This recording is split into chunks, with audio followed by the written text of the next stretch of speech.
Secretary बोली, sir आप ऐसे नहीं कर सकते।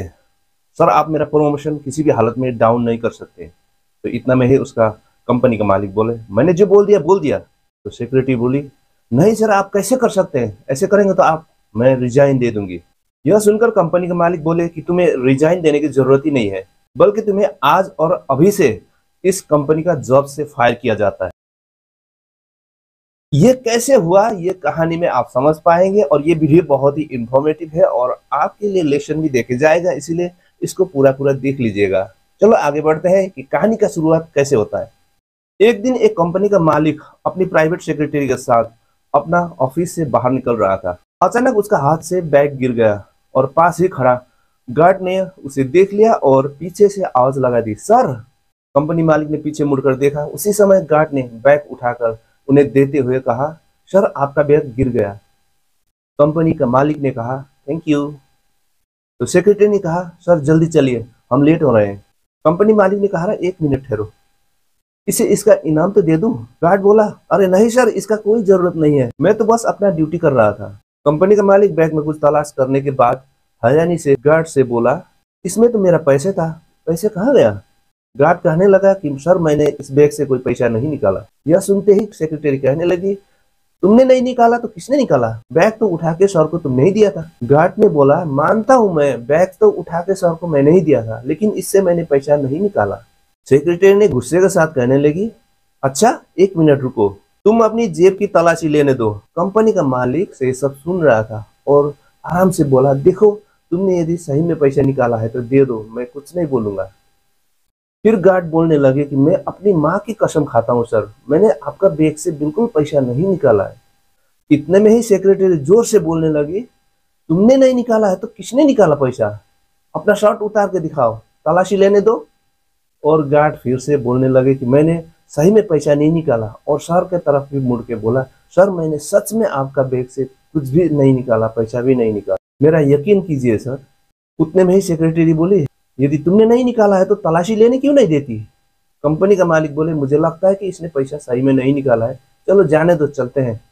इतने में ही सेक्रेटरी कहने लगी, सर पैसे इसने ही निकाला है, इसको ऐसे छोड़ देने से इनको और हिम्मत मिलेगी, और ये ऐसा काम बार बार करते रहते हैं, आप इसकी औकात जानते नहीं सर, ये लोग पैसे के लिए कुछ भी कर सकता है। सर ने औकात बोला, औकात तो मुझे कुछ पता नहीं, तुम ही बता दो क्या औकात है इनकी। सेक्रेटरी घमंड के साथ बोलने लगी, सर इसे देखते नहीं, ये एक गार्ड है, ये न पढ़ा लिखा है, ये तो अनपढ़ गवाह है, ये लोग तो ऐसे काम करते ही रहते हैं। सर ने भी सेक्रेटरी का तरफदारी करते हुए बोला कि तुम सही कहते हो। गार्ड की तरफ देखते हुए बोला, मैडम सही कह रही है, मैडम ने जो बोला चुपचाप वो करो। गार्ड ने दोबारा बोला, मैम मैंने ऐसे नहीं किया, सर का पैसा नहीं निकाला, मेरा भरोसा कीजिए। सेक्रेटरी ने फिर गुस्से के साथ बोली, तुम्हें सुनाई नहीं देती, मैंने क्या बोला, जल्दी से शर्ट उतारो। गार्ड बेचारा डरते हुए बटन खोलने लगा और अपना शर्ट उतारकर सेक्रेटरी की तरफ बढ़ा दिया। सेक्रेटरी ने गुस्से के साथ उसका हाथ से शर्ट खींचा और तलाशी लेने लगी, लेकिन उसमें कुछ भी पैसा नहीं मिला। सेक्रेटरी ने हिकारत के साथ उस शर्ट को गार्ड के मुंह पर फेंकते हुए बोली, मुझे लगता है कि इसने पैसा कहीं दूसरे जगह छुपा दिया है। सर ने सेक्रेटरी को धीरे से बोला, चलो रहने दो चलते हैं, तुमने इसकी तलाशी भी तो ले ली। तभी सेक्रेटरी बोलने लगी, नहीं सर इसको ऐसे छोड़ना नहीं चाहिए, हमें पुलिस को बुलाना चाहिए और इसको जॉब से भी निकाल देना चाहिए। यह सुनते हुए सर जोर से बोलने लगा, बस करो अब बहुत हो गया, पुलिस को बुलाने का कोई जरूरत नहीं है। अब रही बात जॉब से निकालने की, जॉब से तो ये नहीं है और किसी को निकाला जाएगा। सेक्रेटरी हैरानी के साथ बोलने लगी, जॉब से और कोई निकाला जाएगा, क्या मतलब सर, इसके अलावा तो यहाँ पर आप और मैं ही हूँ, क्या मेरी बात कर रही हैं क्या आप।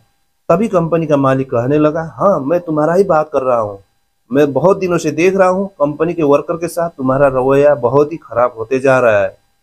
जब से तुम्हारा प्रमोशन मिला है तुम्हारा एटीट्यूड ही बदल गया है। याद करो एक दिन एक क्लर्क फाइल लेके आया था तुम्हारे केबिन पर, और उस दिन उस फाइल को तुमने देखे बगैर ही उसके मुंह पर मार दी थी, और तुमने कही भी थी कि ये क्या है। तभी क्लर्क ने बोला था कि ये तो फाइल तो सही है मैम।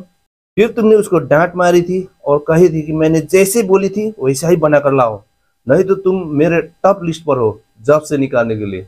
और क्लर्क दुखी होते हुए तुम्हारा चैम्बर से निकल गया था, और उस वक्त मैं ये सब देख रहा था। और याद करो एक दिन एक ऑफिस बॉय तुम्हारा जो रेस्ट रूम है वहां पर कॉफी लेके आया था और तुमने वो कॉफी एक घूंट लेते ठूक करके फेंक दी थी। और उस टाइम तुम बोल रहे थे कि मैं कौन हूँ जानते हो, इस कंपनी का मैनेजर हूँ, तुम्हें 1 मिनट नहीं लगेगा यहाँ से निकालने के लिए। और ऑफिस बॉय बोल रहा था कि सॉरी मैम, मैं गलती हो गया मेरे से, मैं दोबारा बना के लाता हूँ। लेकिन तुमने क्या बोला पता है, तुमने बोला मेरे नजर से हट जाओ, अभी यहाँ से दफा हो जाओ, बोल के डांट मार के भगा दिया था।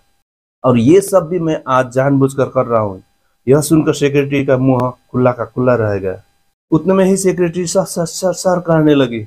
उसी समय कंपनी मालिक ने कहा, सर सर कुछ नहीं, तुम्हारा प्रमोशन अभी वापस लिया जाता है और जब तक तुम्हें अपना स्टाफ से ठीक से पेश आना नहीं आता, अच्छा व्यवहार करना नहीं आता, तुम्हारा प्रमोशन रोक दिया जाता है।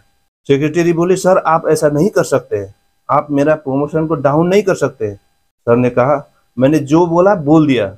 सेक्रेटरी ने घमंड के साथ बोली, ऐसे करोगे तो सर मैं रिजाइन दे दूंगी।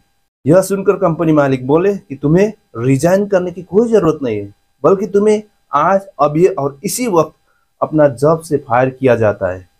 सेक्रेटरी ने गार्ड की तरफ उंगली करते हुए बोली, नीच इंसान, यह सब तुम्हारी वजह से हुई है। यह कहकर सेक्रेटरी वहां से चली गई।